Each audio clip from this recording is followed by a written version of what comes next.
अस्सलाम वालेकुम, मैं हूं कामरान तारिक। आज की इस वीडियो में मैं आपको एक ऐसी वेबसाइट के बारे में बताऊंगा जिसकी मदद से आप बगैर किसी कोडिंग नॉलेज के एक प्रोफेशनल लेवल की वेबसाइट बना सकती हैं। तरीकाकार बहुत ही आसान है। आपने सिर्फ इस वीडियो को शुरू से लेकर आखिर तक देखना है ताकि आपको समझ आ सके।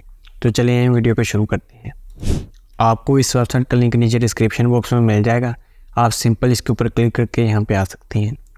आने के बाद इस वेबसाइट का कुछ इस तरह का इंटरफेस आपको शो होगा। ठीक है, आने के बाद आपने सबसे पहले इस वेबसाइट के ऊपर अपना अकाउंट बना लेना है। अकाउंट बनाने के लिए आपको यहाँ पे ऑप्शन शो है साइन इन का। अब आपने इसके ऊपर क्लिक करना है। ये करने के बाद अब अगर इस वेबसाइट के ऊपर आपका पहले से अकाउंट बना हुआ है तो फिर ठीक है, आपने अपनी डिटेल देनी है और लॉगिन कर लेना है। और अगर आपका अकाउंट नहीं बना हुआ, आपने अकाउंट क्रिएट करना है, तो फिर आपको नीचे ऑप्शन शो है क्रिएट यूअर्स नो। अब आपने इसके ऊपर क्लिक करना है। करने के बाद अब आपके सामने साइन अप का पेज ओपन होगा। अब आपने अपनी सारी डिटेल देनी है।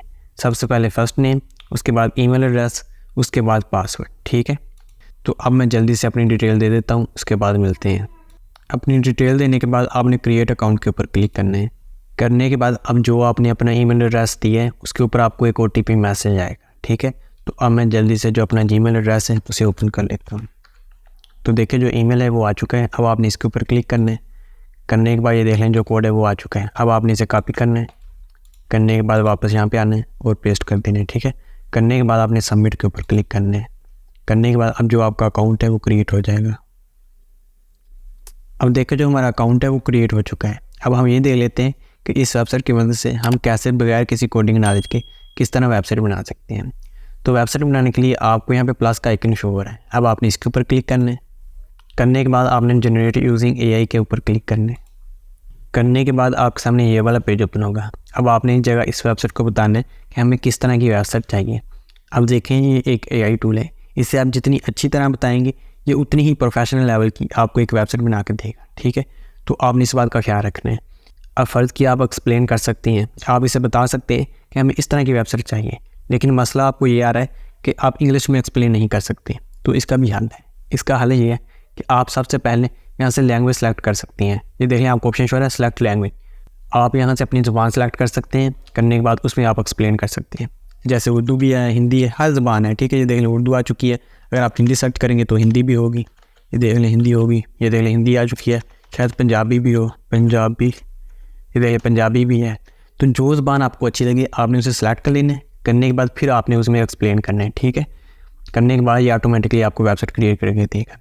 तो अब मैं जल्दी से अपने यहाँ पे एक प्रॉम्प्ट लिख लेता हूँ। अब देखिए जो प्रॉम्प्ट है वो मैंने लिख लिया। प्रॉम्प्ट लिखने के बाद आपने जनरेट वेबसाइट के ऊपर क्लिक करना है। जैसे आप इसके ऊपर क्लिक करेंगे, करने के बाद अब थोड़ा सा टाइम लगेगा तो जो हमारी वेबसाइट है वो क्रिएट हो जाएगी। तो अब हम थोड़ा सा इंतज़ार कर लेते हैं। करने के बाद देख लें इस AI टूल ने हमें एक प्रोफेशनल लेवल की वेबसाइट क्रिएट करके दे दी है। अब देखिए जो वेबसाइट है वो क्रिएट हो चुकी है। लेकिन मज़े की बात ये है कि जिस तरह हम वर्डप्रेस में सेटिंग कर सकते हैं यानी कस्टमाइजेशन कर सकते हैं, इसी तरह हम इसमें भी कर सकते हैं। मिसाल के तौर पे यहाँ पे लिखा हुआ है लर्न सक्सेस। अगर आप इसे चेंज करना चाहते हैं तो आपने सिर्फ इसके ऊपर इस तरह क्लिक करना है। करने के बाद जो आपने लिखना है वो आप यहाँ पे लिख सकते हैं। ठीक है, मैं आपको लिख के दिखा देता हूँ। जैसे मैं अपना नाम लिखता हूँ कामरान तारिक। करने के बाद आपने साइड के ऊपर इस तरह क्लिक करना है। करने के बाद ये देख लें तो कुछ इस तरह आप कस्टमाइजेशन भी कर सकते हैं। इस तरह आप किसी भी बटन को ऐड भी कर सकते हैं और अगर आप उसे रिमूव करना चाहें तो वो भी कर सकते हैं। मिसाल के तौर पे मैं इस ज्वाइनो को रिमूव करना चाहता हूँ तो सबसे पहले मैं इसे सेलेक्ट कर लूँगा। करने के बाद इन 3 डॉट्स के ऊपर क्लिक करना है।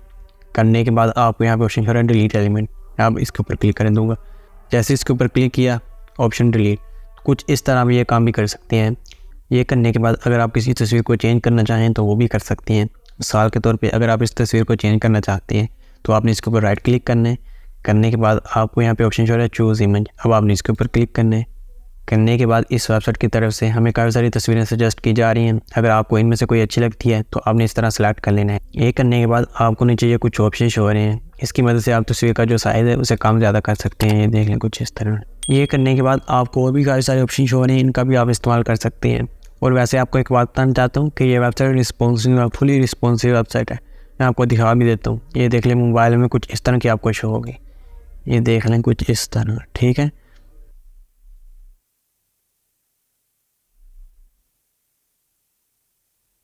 ये देख लें। ठीक है, ये करने के बाद आपको यहाँ पे कुछ ऑप्शन शो हो रहे हैं, आप इनका भी इस्तेमाल कर सकते हैं। सबसे पहला ऑप्शन है लिंक का। अगर आपने किसी वेबसाइट या पेज का लिंक ऐड करना है तो वो आप यहाँ से कर सकते हैं, ठीक है। अब देखिए, मैं आपको सिर्फ बता रहा हूँ कि ये ऑप्शन है। अगर मैं आपको प्रैक्टिकल करके दिखाऊंगा तो वीडियो काफ़ी लंबी हो जाएगी, तो इसलिए सिर्फ मैं आपको बता रहा हूँ। लेकिन जब आपने खुद वेबसाइट क्रिएट करनी है तो आपने हर एक ऑप्शन को अच्छी तरह देखना है। हर ऑप्शन का यूनिक काम है। करने के बाद आपको ऑप्शन शो रहा है लेआउट सेटिंग का।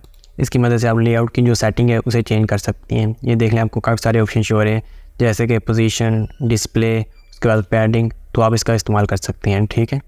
उसके बाद अगला ऑप्शन शो रहा है अलाइनमेंट का। ये देख लें नीचे, अगर आप अलाइनमेंट करना चाहें तो आप यहाँ से कर सकते हैं। इसके अंदर भी आपको काफ़ी सारे ऑप्शन देखने को मिल जाएंगे। उसके बाद आपको नीचे ऑप्शन शो रहा है स्टाइल सेटिंग का। अगर आप स्टाइल की सेटिंग करना चाहते हैं तो आप यहाँ से कर सकते हैं। ये देख लें, इसके अंदर भी आपको काफ़ी सारे ऑप्शन देखने को मिल रहे हैं। तो उम्मीद करता हूँ कि आपको समझ आ गई है कि हम किस तरह एक वेबसाइट क्रिएट कर सकते हैं। अब देखें, जो मेन चीज़ें हैं वो मैंने आपको बता दी हैं कि आपने वेबसाइट किस तरह क्रिएट करनी है। करने के बाद उसकी जो सेटिंग है वो आपने किस तरह करनी है। ये करने के बाद अब हम ये बात कर लेते हैं कि आपने इस वेबसाइट को सेव किस तरह करना है। सेव करने के लिए आपको ऊपर ऑप्शन शो रहा है पब्लिश का। अब आपने इसके ऊपर क्लिक करना है। करने के बाद आपको दो ऑप्शन शो रहे हैं, पब्लिश और एक्सपोर्ट। अगर आप इस वेबसाइट को इसी वेबसाइट की मदद से लाइव करना चाहते हैं तो फिर आपने पब्लिश के ऊपर क्लिक करना है। लेकिन अगर आप अपनी इस वेबसाइट को अपने कंप्यूटर या फिर लैपटॉप में सेव करना चाहते हैं तो फिर आपने एक्सपोर्ट के ऊपर क्लिक करना है। करने के बाद आपने डाउनलोड के ऊपर क्लिक करना है। तो मैं सिंपल इसके ऊपर क्लिक कर देता हूँ। अब देखें, जो ये वेबसाइट है ये पेड है। अगर आप इसका इस्तेमाल करना चाहते हैं तो इसके लिए आपको इन्हें पैसे पे करने पड़ेंगे। अब ये आपके ऊपर है कि आप इन्हें पैसे पे करते हैं या नहीं करते। अगर आप वाकई प्रोफेशनल लेवल की वेबसाइट क्रिएट करना चाहते हैं तो फिर आप इनका जो पैकेज है वो बाय कर सकते हैं।